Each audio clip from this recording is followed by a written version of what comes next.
Welcome, night wanderers. Tonight you'll hear 5 stories about people who discovered that the scariest things don't always happen in haunted houses. Sometimes they live right next door, or behind the counter during the night shift. These stories are based on real fears, loneliness, obsession, madness, and each one leaves a scar. So turn off the lights, put on your headphones, and remember, you never truly know who's watching you at night. Like, subscribe, and tell me, which story kept you awake? Story 1. Apartment 3B. When I first moved into apartment 3B, the silence felt like a luxury I'd finally earned. The building didn't pretend to be anything it wasn't. A tired 4-story block with cracked tiles in the foyer, a brass mailbox panel permanently smudged with fingerprints, and a faint smell of old varnish and boiled cabbage that seeped from somewhere unseen. It was the kind of place where the elevator groaned, but never quite died, where neighbors nodded, but didn't ask questions. Exactly what I needed after my breakup. Quiet, anonymity, a door that locked. I unpacked slowly, building a new life from old objects.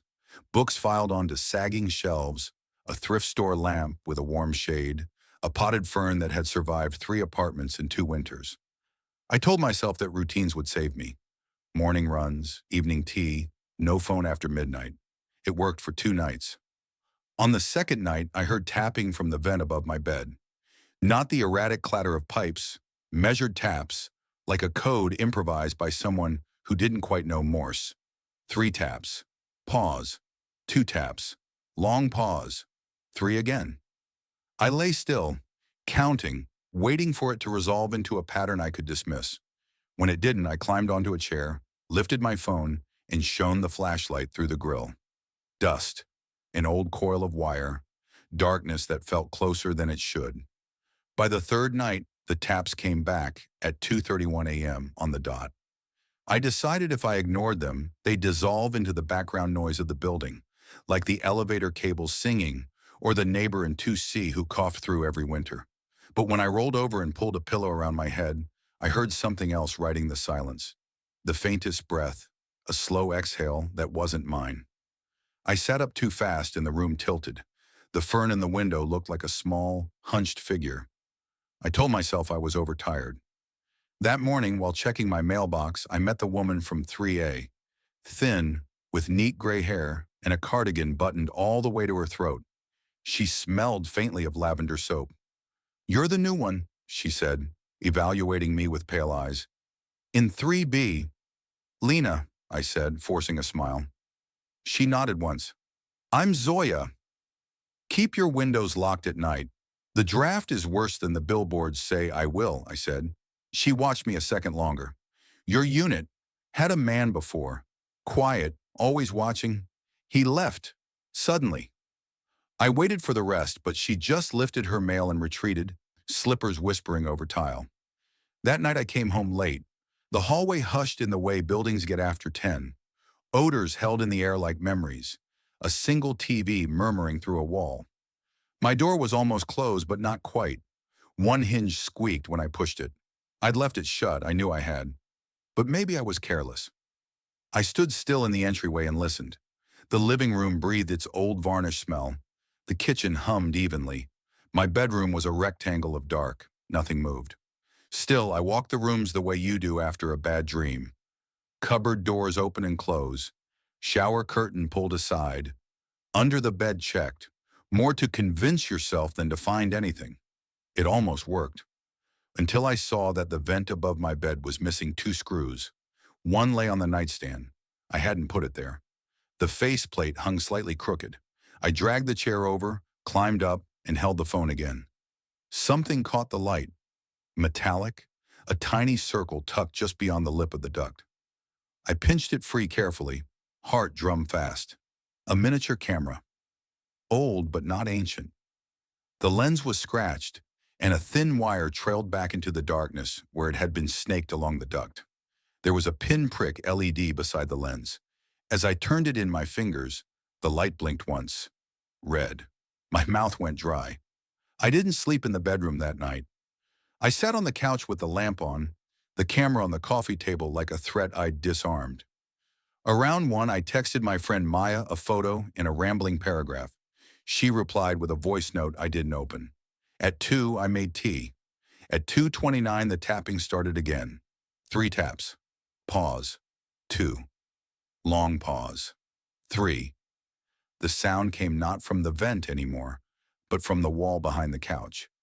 I turned off the TV, held my breath, and pressed my ear to the drywall. It was there, close enough that I felt the faintest vibration against my cheek. Tap, tap, tap. "Who is this?" I said before I could stop myself. My voice sounded wrong in the quiet. Silence stretched, thin as fishing line. Then so faint I thought I imagined it, a whisper. My name. Not the way friends say it, not the way my mother says it when she's worried. A flat tone, dry, like a recording played on low volume. I grabbed my keys and went into the hall. The corridor spread out under the weak yellow bulbs, the carpet a tired red. I pressed my palm to the shared wall between 3A and 3B. The drywall was cool, no vibration. The tapping had stopped the moment I stepped outside, as if the sound had retreated with me. Zoya's door opened a crack, one blue eye. "Everything all right?" "There's a noise." I pointed toward my door. "In the wall." Her eye flicked to the peephole, then to me. "The walls are old." She paused. "Do you sleep with your vent open?" "Not anymore," I said. I lifted the little camera in my palm like evidence. "I found this." Her expression didn't change. "Then close it," she said, and shut her door. In the morning, I took the camera to work and locked it in my desk drawer because I couldn't stand it in my apartment. I Googled mini duck camera during lunch and got a headache reading specs and worse stories. Back home that evening, I bought a new vent grill and a tube of sealant. I screwed the new faceplate on, pressed the sealant around the edges until it formed a clean white bead. I told the empty room, "Try knocking through that," and immediately wished I hadn't. At 2:31 a.m., a soft scraping rasped from inside the vent. Slow, deliberate, like a finger testing the new seal, finding seams. Then the tapping returned. Not the gentle, polite code from before, but insistently. 3. Pause. 2. Pause. 3. Until the rhythm crawled into my chest and found my heartbeat. I lay on the bed, staring at the ceiling, refusing to move. When it finally stopped, the silence felt worse. The next day, I knocked on the super's office door. He was a heavy man with a nose that had broken at least once and a warm way of saying your name. When I described the tapping and showed him a photo of the camera, he frowned, then shrugged as if the building's moods were a weather pattern he no longer argued with. "We had a man in 3B, he said, kept to himself. Complaints about looking. Police came. Unit was sanitized. Everything legal." He lifted his hands. "If something is in the ducts, I can send a guy next week." "Next week?" He gave me a look I recognized from city offices. Compassionate, immovable. "Don't open the vents," he said. "That's what gets people in trouble." I didn't mention the door I'd found ajar, or the whisper. That night I jammed a chair under the knob anyway, felt foolish, removed it, and put it back. I dragged the couch away from the vent and moved the bed to the far wall so I could watch the grill from across the room. I set my phone to record audio, placed it on the nightstand, and lay down fully clothed. The fern silhouette in the window looked like a hand raised in warning. At 2:29, the recording caught the refrigerator hum, a distant elevator groan, my breathing. At 2:31, the taps started again. 3, 2, 3, followed by something so quiet I only heard it with the volume up, a single dry inhale, like someone who'd been holding their breath too long. And then, unmistakably, the soft, metallic rattle of a screw skittering on metal. I sat up. The new faceplate was trembling minutely against the sealant as if pressure were being applied from the other side. The bead of sealant pinched and whitened. I watched, frozen, while a thin line opened at the lower edge, no wider than a thread. Cold air slid out and reached me where I sat. "Stop," I said absurdly, and the motion did stop, only to resume a few inches to the right, as if invisible fingers were testing for the weakest point. Something clinked inside the duct. Not a small thing, a slide like a ring or a coin settling. And then, because this was the moment my mind decided to feel kind rather than afraid. I said, "Who are you?" quietly, as if the wall could return the courtesy. The answer didn't come from the vent. It came from my phone, where the audio recording still ran. A voice emerged through the tiny speaker, flat, breathy, a quarter tone off from human. "Lena." I hadn't spoken my name into the phone. I replayed the last minute. The voice was there again, riding the hiss of the microphone, dry as old paper. I scrubbed backward farther. At 1:03 a.m., buried under the refrigerator hum, the same voice whispered, softer, "Don't move." I stared at the door. The chair I'd wedged under the knob seemed ridiculous against whatever this was. I stepped toward it anyway. On the metal, just above the latch, a new smear interrupted the dull shine, as if a fingertip had dragged there recently. I put my own finger over it. The smear was gritty, and when I smelled the trace that clung to my skin, it wasn't varnish or dust. It was the faint iron smell of old blood. Behind me, the vent gave one last resigned creak. The faceplate settled. The tapping stopped so completely that the silence rang. In that ringing, something scratched from deeper in the ductwork, retreating along metal, turning a right angle, fading into the building's throat. I didn't sleep. I sat on the floor with my back to the door until the hallway light clicked off at dawn. When I finally stood, my legs trembled. I told myself I'd book a hotel, call the super again, text Maya to come over, do any of the sensible things on a list I could no longer hold in my head. Instead, I walked to the vent and pressed my palm to the grill. The metal was warm. The warmth from the vent wasn't comforting. It pulsed faintly, like a heartbeat beneath metal. I yanked my hand away and told myself it was just trapped heat from the pipes. Still, it felt wrong, too steady, too alive. By morning, I was determined to leave. I even started packing: clothes, documents, toothbrush thrown into a travel bag with shaking hands. But when I opened my door, I froze. The hallway stretched as usual, quiet, washed in the same sick yellow from the lights, but on my doormat, someone had left something. A screw. Old, rusted, the kind that came from an air vent. I looked up and down the hallway, empty. Zoya's door was closed, though I thought I saw movement through the peephole. I wanted to knock, to demand answers, but the image of her calm eyes and that flat, then close it, echoed too strongly. I pocketed the screw and left for work early. All day, I couldn't shake the feeling that I was being watched. Not the cliché paranoia, something specific. Like someone knew where I was at all times. My phone camera app wouldn't open, just flickered black whenever I tried. When I checked my email during lunch, I found a new message from an unknown sender.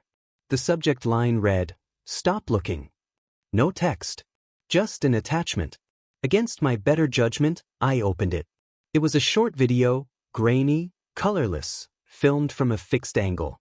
At first, I thought it was an empty room. Then I realized it was mine. My bedroom. My bed. And in the lower corner of the frame, me, sleeping. The video was timestamped 2 nights ago, at 2:31 a.m.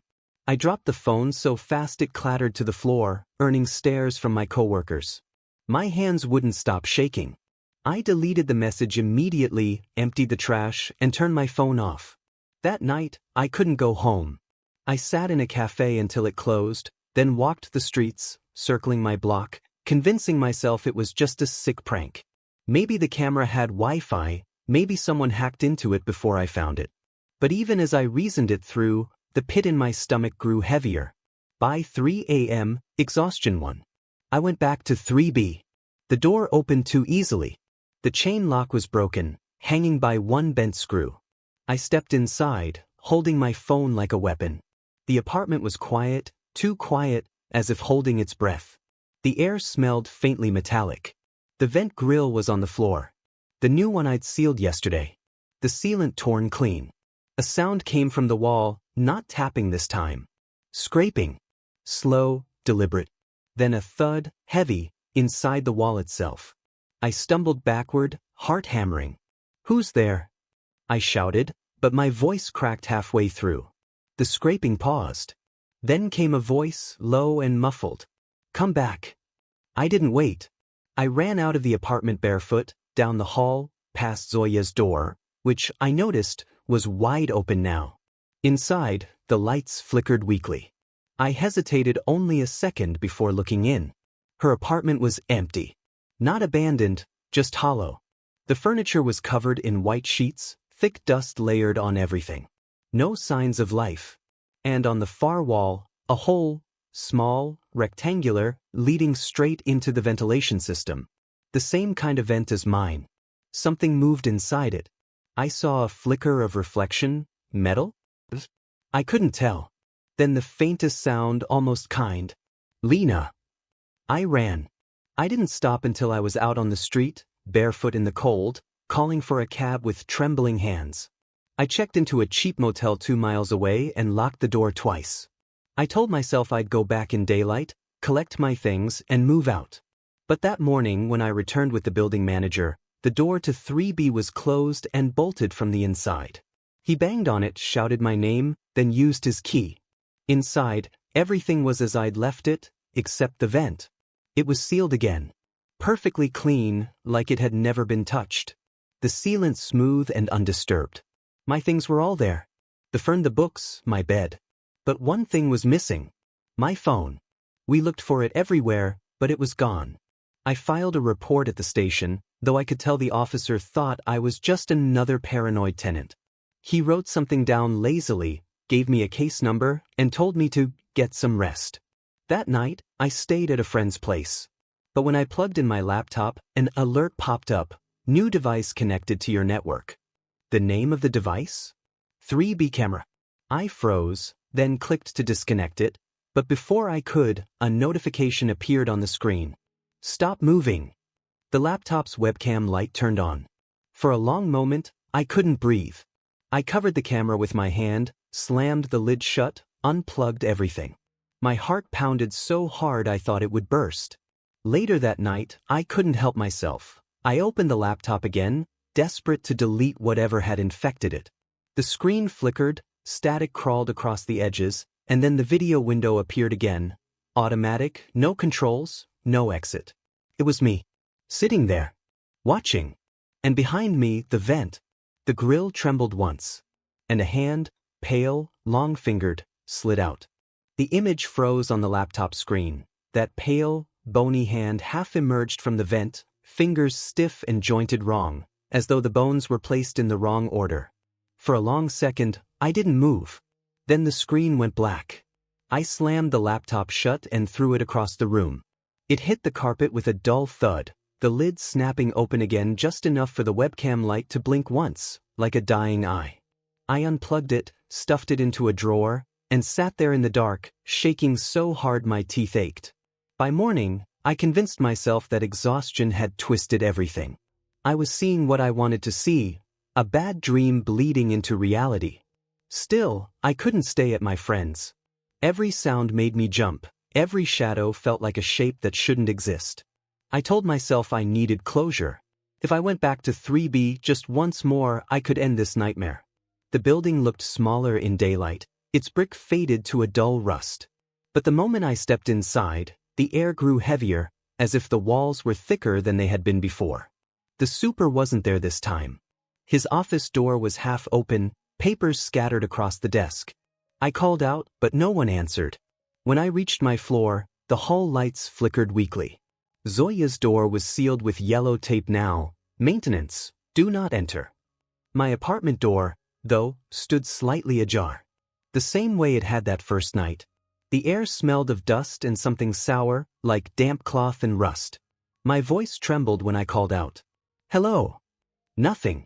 Only the low groan of pipes. Inside, the apartment was exactly as I remembered, except for one thing. The fern was gone.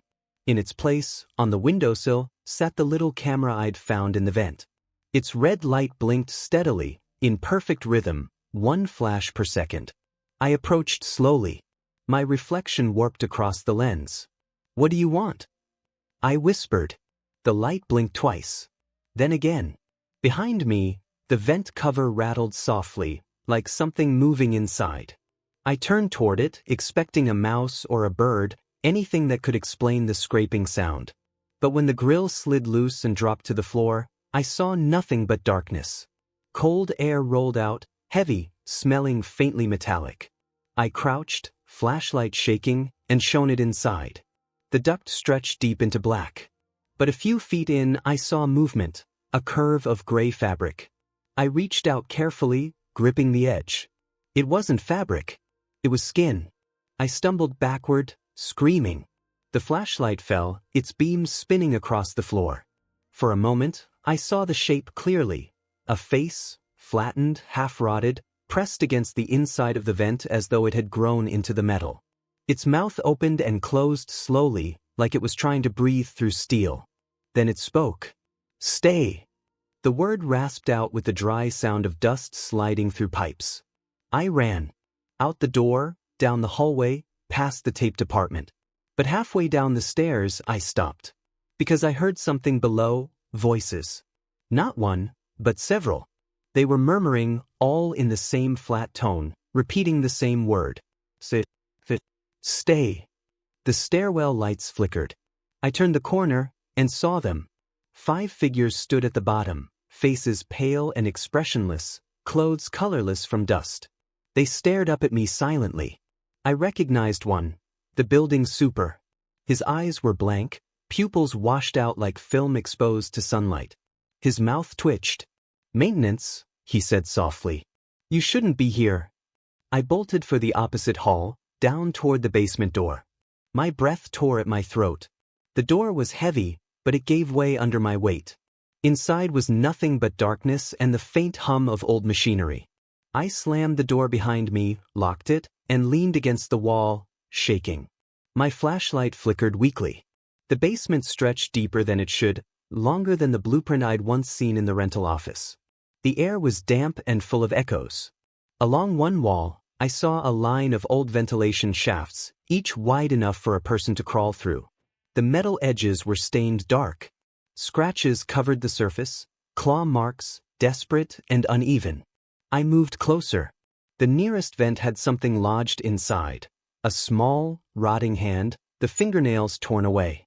A noise came from behind me, a dragging sound, soft but deliberate. I turned slowly, light trembling. One of the figures from the stairwell stood in the doorway, head tilted, movements stiff and mechanical. Behind him, others followed, each moving in jerky steps like puppets pulled by invisible strings. I stumbled backward, tripping over debris, until my back hit the wall. My flashlight caught a reflection, dozens of eyes inside the dark vents, blinking slowly, one after another. Then a voice, calm, close, right beside my ear. "You looked. So now you stay." Something cold brushed my wrist. I screamed and ran into the maze of pipes. The figures followed, their movements echoing off the concrete. The tunnels twisted endlessly. Every turn led back to the same vent, the same blinking camera light watching from somewhere above. Finally, I found a ladder leading to a small hatch. I climbed, clawing at the rungs, and burst into daylight. I was outside, gasping, barefoot on the street. The sun burned my eyes. Behind me, the building stood quiet, windows reflecting nothing. I ran until I reached a crowd, people who looked real, warm, human. Someone called an ambulance. They said I was dehydrated, that I'd hallucinated. The police searched the building later that week. They found nothing. No bodies. No holes in the walls. No camera. Just one thing. A note taped to my old door. Apartment 3B is vacant. Please do not enter. Maintenance ongoing. They told me it was normal, standard procedure after a break-in. But sometimes, late at night when I scroll through my phone, I'll see it, a flicker of red in the reflection of the screen. A single blinking light, faint but steady, like a heartbeat behind glass. And when the room is quiet enough, if I listen very closely, I can still hear it. 3 taps. Fuzz. 2 taps. Fuzz. 3 again. Story 2. The Night Cleaner. I started the night shift at the Greenway supermarket 3 months ago. The pay wasn't good, but it was steady, and at 38, with rent climbing and options shrinking, steady was good enough. Most nights were quiet. Just me, the hum of the freezers and the security cameras watching from every corner. The store closed to customers at midnight, but lights stayed on until 6 a.m. for deliveries and cleaning. There were no windows, only fluorescent bulbs buzzing overhead. Time didn't exist there. Sometimes I'd lose track of hours entirely.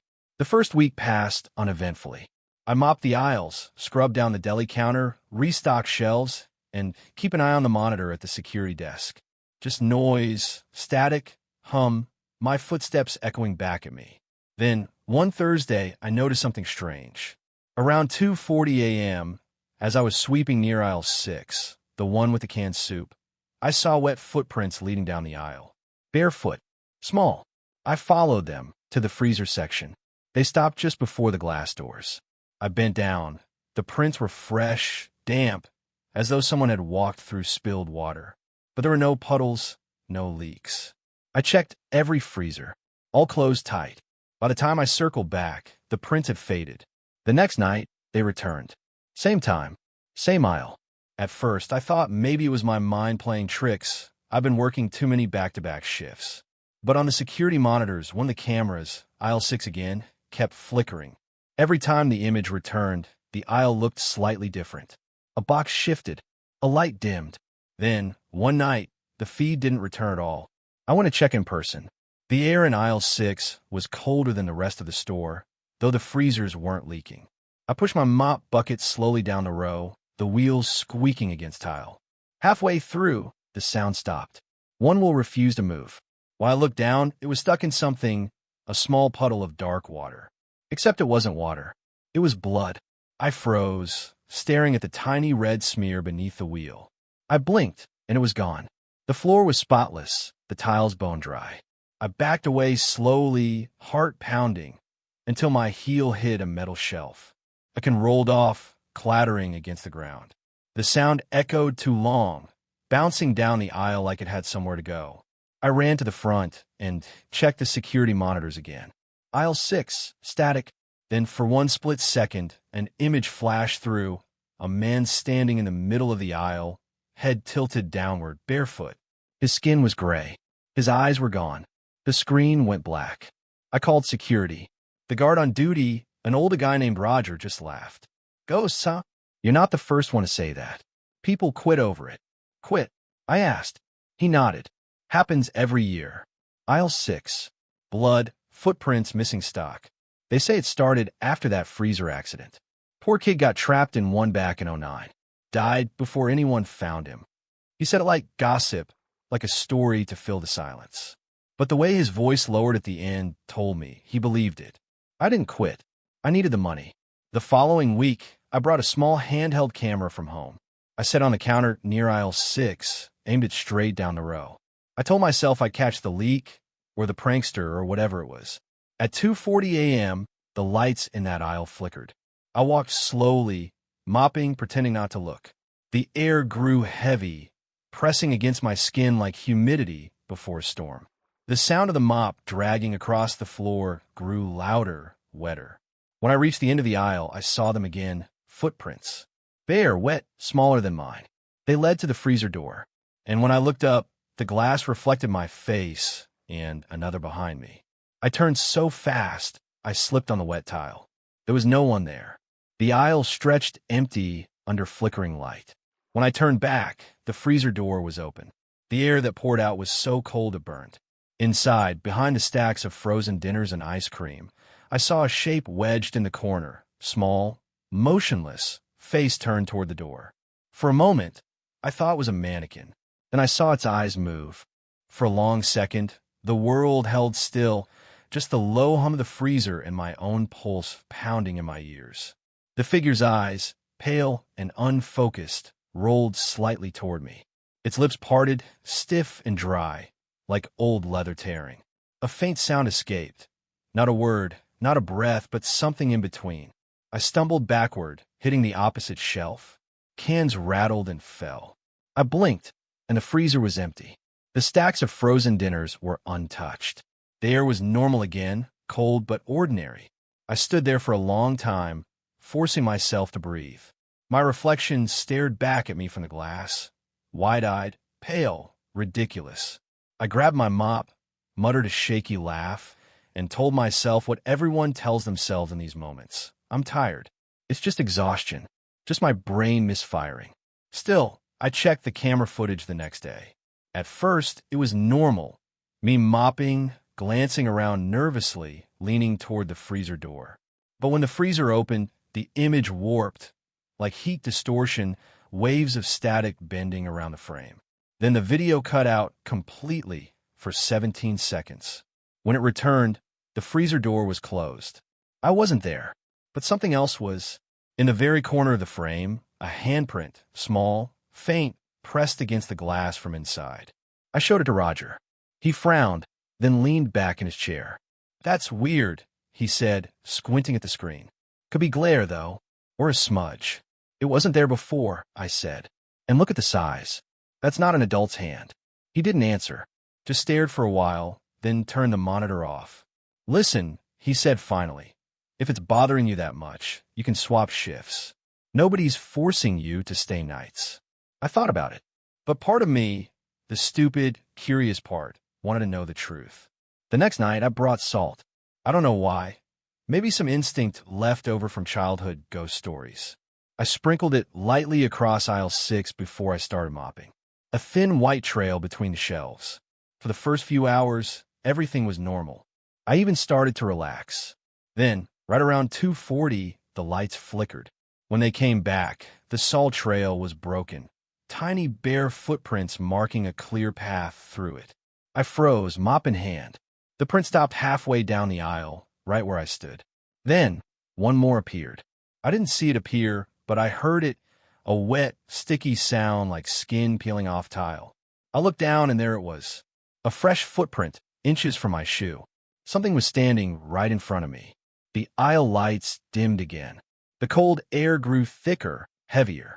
A faint sound echoed through the shelves, metal creaking, something brushing against boxes. And then, just barely above the hum of the freezers, a whisper. "Cold." The words stretched, brittle and dry, like ice cracking. I swung the mop blindly, hitting nothing but air. My breath fogged in front of me. I stumbled backward, nearly slipping on the tiles. My shoulder hit the freezer door, and the handle clicked open under the pressure. The cold air poured out again, sharp and chemical. My flashlight beam cut through it, and for an instant I saw him. A boy, maybe 8, maybe younger. Skin blue-gray, hair slicked to his forehead with frost. He stood barefoot among the stacks of frozen food, his eyes unfocused but aware, fixed on me. "Are you cold?" I whispered before I could stop myself. He blinked once, then slowly lifted a hand. His fingers were black at the tips, cracked and bleeding. He pointed past me, toward the far end of the aisle. I turned. Every freezer door was open. A gust of freezing air swept through, making the fluorescent lights above flicker and pop. The noise was deafening, metal clanging, plastic cracking, wind howling through the vents. I ran, slipping and sliding, until I reached the security room. On the monitors, I saw every aisle perfectly lit except one. Aisle 6 was dark, and yet, through the grainy static, I saw movement, small, quick shapes darting between shelves. Not just one child, dozens. They moved like shadows underwater, flickering in and out of view, hands dragging along the tiles. Their heads turned in sync toward the camera.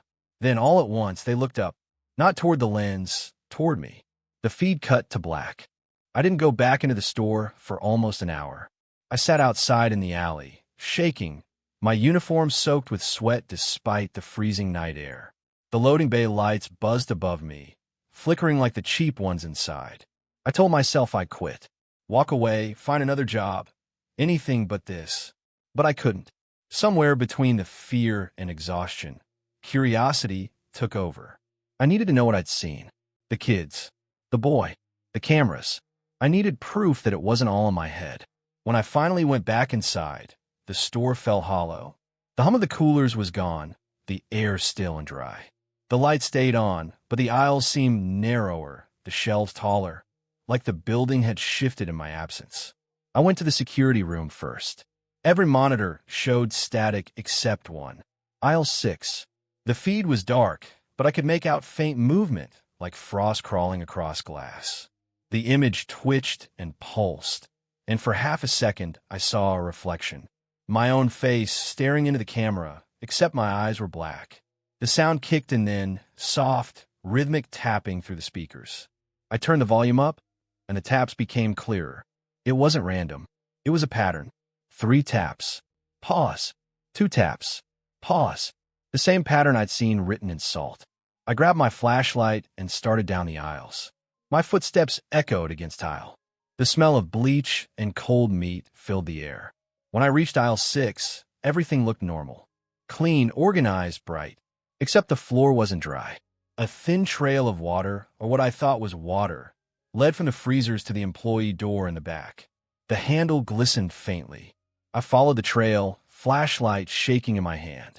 The door opened with a soft groan, revealing the stockroom beyond. Stacks of boxes towered over me, casting jagged shadows under the dim emergency light. I turned the flashlight toward the ground, more prints. Barefoot, small, perfectly clear. They led between the boxes toward the back of the room, where the walk-in freezer stood. The heavy metal door was ajar. Inside, my breath fogged the air. The cold bit through my jacket instantly. The light flickered overhead, revealing rows of frozen goods wrapped in plastic, shelves stacked to the ceiling. Everything was covered in a thin film of frost. And then I saw it. A shape hunched in the far corner. Small shoulders, a tilted head. A boy exactly as before. His eyes were open now, focused on me. "Hey," I said before realizing I'd spoken. My voice cracked, echoing sharply in the cold. You're not supposed to be in here." He didn't move. His breath came in short, shallow puffs, each one clouding the air. He was wearing a thin uniform shirt, the old Greenway logo faded to white. His lips trembled. "Are you hurt?" The boy shook his head once, slow. Then he pointed upward, at the vents lining the ceiling. I followed his gaze. Frost had built up around the metal grates, but beneath it, I could see movement, something slithering behind the slats, the faint outline of fingers pressing outward, bending the metal from the inside. The boy whispered something, too soft to hear. "What?" I asked. He whispered again. This time I caught it. "They're still cold." The lights flickered. When they came back, he was gone. Panic clawed at my throat. I turned to leave, but the door had frozen shut. Ice crept along the edges, locking in place. My breath came fast, forming clouds in the air. The hum of the freezer deepened, vibrating through the floor. Then, through the frost-covered window of the door, I saw faces. Dozens of them. Children, men, women, all pale, their eyes hollow, their skin stiff with frost. They stood pressed against the glass, staring in, unblinking. Some wore store uniforms, others coats and hats from different decades. The hum grew louder. My flashlight flickered out. I pounded on the door, screaming, but the sound died in the thick, frozen air. Then the faces began to move. They weren't outside. They were in the walls, pressed into the frost itself, sliding under the surface like figures trapped in ice. Their mouths opened, but no sound came out. Only the faint groan of the metal straining under pressure. I stumbled back, slipped, hit the ground hard. My head cracked against the tiles, and the world swam. When my vision cleared, the faces were gone. The ice had melted into water. The door was open. I crawled out, gasping, shivering. The store was silent again. I ran to the security office, desperate to call someone, police, fire, anyone. But when I opened the door, the monitors were already on. Every camera feed was live, and in each aisle, I saw myself.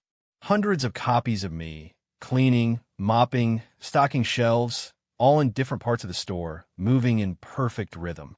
And on every screen, a small child stood watching me from the end of the aisle, barefoot and still. When the screens flickered, zoomed in on my own face. My reflection turned its head slowly toward the camera. Its lips moved. "You left the door open." Then the feed went black. I don't remember leaving the store. I woke up in the hospital 2 days later, dehydration and frostbite in both hands. They said a truck driver found me wandering the highway, mumbling about the cold. The police investigated the supermarket. They found nothing unusual.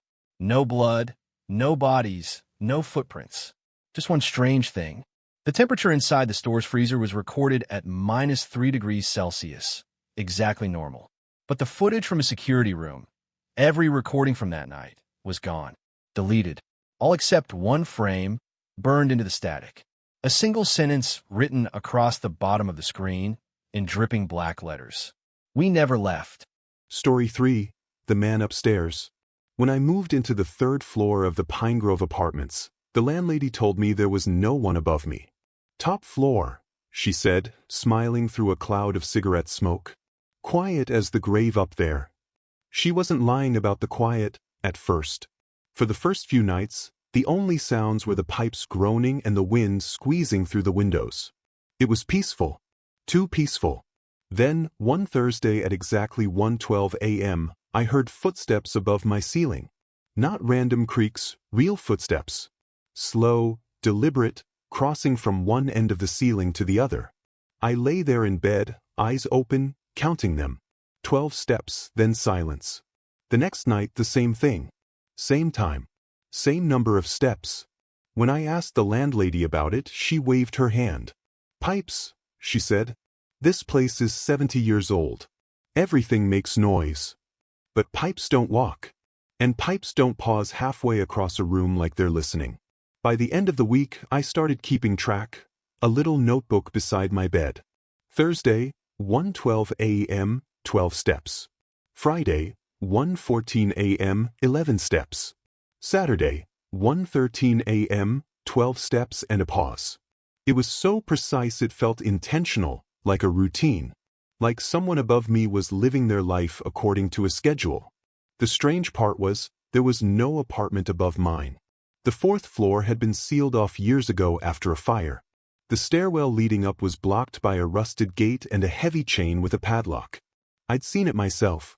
But when I mentioned that to one of my neighbors, an old man in 3C who was always in the hallway smoking, he gave me a strange look. You shouldn't talk about that, he said. Just ignore it. Everyone does. Everyone hears it? I asked. He nodded slowly. Sometimes. That night, I stayed up. I turned off all the lights and sat in the dark with my phone's voice recorder on. At exactly 1:12, the footsteps began. Soft, steady, right above me. I held my breath and listened.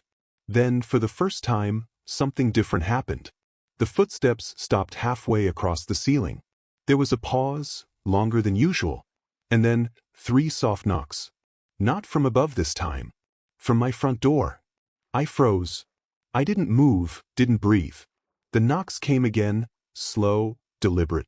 3 of them. I crept to the peephole. The hallway was empty.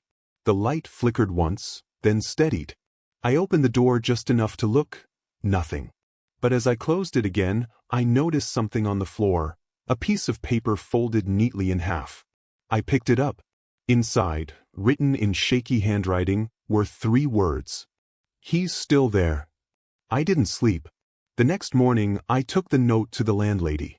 Her face went pale when she saw it. Where'd you get this? It was under my door last night. She snatched it from my hand, stuffed it into her pocket.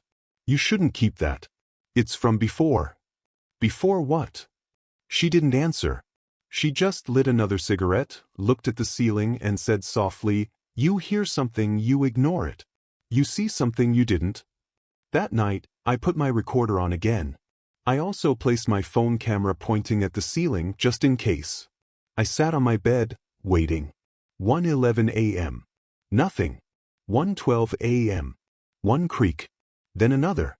Then the full 12 steps. But this time I saw something. The light fixture in the center of my ceiling, the cheap circular one that buzzed constantly, began to move. Not swing, not shake. It rotated. Slowly. As if someone above it was twisting it by hand. Then I heard it. A whisper. Not from above. From inside the vent near the wall. A man's voice. Don't go upstairs. The whisper seemed to crawl through the vent like smoke, faint but close enough to make my skin tighten. I stared at the metal grate, waiting for something to move behind it. A shadow, a flicker, anything. Nothing came. Just that same slow, mechanical hum of the ceiling light. I tried to convince myself it was the building's ventilation system, that maybe a draft had produced the illusion of a voice. But drafts don't say words. I didn't sleep. I sat with the light on, notebook open, trying to make sense of the pattern. Footsteps, knocks, notes, whispers. The next day, I went up to the 4th floor gate again. The padlock was still there, rusted but solid. I tugged on the gate and to my surprise, it shifted slightly, not locked as tightly as I remembered. Someone had been moving it. The hall beyond was dark. Dust floated in the air like snow. The smell of burned wood still lingered from the old fire. I hesitated, then climbed over the gate. The stairs creaked under my weight. My flashlight cut through the darkness, revealing blackened walls, debris, and the faint outline of old apartment doors. The numbers were almost burned away, but I could still make out 4B. The ceiling above me groaned, and a fine layer of ash fell like gray rain. I should have turned back, but something in me, curiosity, fear, stupidity, pushed me forward. At the end of the hall, I found a door that wasn't burned. Perfectly intact, like the fire had skipped it entirely. The number plate was missing, but the door handle was clean, shiny even. I reached for it, and froze. From behind the door came breathing. Slow, steady. The unmistakable sound of someone standing very close on the other side. "Hello," I whispered. The breathing stopped. Then, a voice, low, calm, male. "You weren't supposed to come up here." My flashlight flickered. I stumbled backward, nearly tripping over debris. The door handle turned slowly, but didn't open. I ran. When I reached the gate, I practically jumped over it. My hands were shaking so badly I dropped my flashlight. I bolted back into my apartment, locked the door, and slid to the floor, gasping for breath. For a long time I just sat there. Then I noticed something. Footprints. A line of dusty footprints leading from the inside of my door toward my bed. The prints stopped right below the ceiling light. I looked up. The light fixture was gone. Just a dark hole in the ceiling, edges broken and splintered, like something had pulled it out from above. I packed my bag. By morning I was ready to leave, or I thought I was. But when I opened the door, a sheet of paper lay at my feet again. Same fold, same handwriting. This time it said, "Don't leave him alone." I dropped the note and ran straight to the landlady's office. She wasn't there. The room was dark, the air heavy with the smell of cigarettes and old coffee. On the desk, among stacks of unpaid bills and yellowed receipts, I found a file labeled Incident Report, 4B, 1989. The first page was short. Resident reported voices and movement from ceiling. Claimed presence of unknown male in sealed floor above. Apartment 4B inspected, no signs of life. Ceiling access sealed. Case closed. The last page had a single note in red ink. Tenant hanged himself from light fixture for B. I dropped the file. My breath caught in my throat. That night, I stayed awake again. I didn't want to hear the footsteps, but not hearing them would have been worse. The silence meant he was moving somewhere else. At exactly 1:12, the air in my room grew heavier. The light dimmed, then brightened again. And then from the ceiling above my bed, a soft creak. Like someone shifting their weight. I stood, staring upward. The plaster cracked slightly, dust falling onto my pillow. I grabbed my phone and aimed the camera, recording. "Who are you?" I whispered. For a moment, nothing. Then, 3 slow knocks. The sound didn't come from above. It came from inside my closet. The door rattled once, lightly, as if someone had brushed against it. I wanted to run, but I couldn't. My legs wouldn't move. The knob twisted, then stopped. Silence. I forced myself forward, hand trembling on the handle, and pulled the door open. Darkness. Just my clothes hanging still. And then I noticed it, a vent at the very top of the closet wall. I'd never seen it before, hidden behind a loose plank. Something was wedged between the slats. I pulled it free. It was another note. He moved down. I didn't move for a long time after reading that note. He moved down. It didn't make sense, and that was the worst part. It was so simple, so human in tone. Not some supernatural curse or ghostly warning, but a message someone might leave in a building with thin walls and shared air vents. That almost made it worse. I spent the next day trying to distract myself. I worked late, stayed out, ate dinner at a diner until closing time. But when I finally came home, I noticed something wrong the moment I opened the door. The air inside my apartment felt heavier, warmer, like someone had been there, breathing the same space for hours. The smell hit me next, faint but familiar. Cigarette smoke. But not mine. I looked around, nothing out of place. Until I saw my notebook on the table, open to a blank page. Someone had written a single word in shaky pencil lines. Listen. My hands started to shake. I grabbed my phone, opened the voice recorder, and stood perfectly still. For a minute, all I heard was silence. Then, soft breathing. Not from the hallway. From beneath me. I knelt down and pressed my ear to the floor. The breathing grew louder, rhythmic, human. A cough. Then a faint dragging sound, like someone pulling something heavy across the floor below. But that couldn't be right. My apartment was on the bottom level. Below me was only the building's old storage basement, sealed years ago after flooding. I went to the landlady's door again. She answered after what felt like forever, eyes red, hair disheveled. "You need to leave it alone," she said before I even spoke. "You keep listening, it'll start listening back." "What's in the basement?" I demanded. She stared past me, like she hadn't heard the question. Then she whispered, "That's not the basement anymore." I backed away, feeling cold all over. That night, I taped over the vent and turned on every light. I sat on the floor with my back against the wall, waiting for 112. The first sound wasn't footsteps. It was the click of a lock from inside my apartment. Then slow, deliberate movement. Floorboards shifting. A weight dragging. My reflection in the darkened window twitched slightly behind me, like it was lagging by half a second. I turned, flashlight in hand. The light caught something in the corner of the room. A figure, half-shadowed, standing completely still. He was tall, thin, wearing clothes that didn't belong in this decade. His face was turned away, head tilted toward the ceiling. I froze. He raised a hand slowly, trembling, and pointed at the ceiling vent I'd taped shut. The tape peeled away on its own, strip by strip, curling downward. "Who are you?" I whispered. He didn't answer.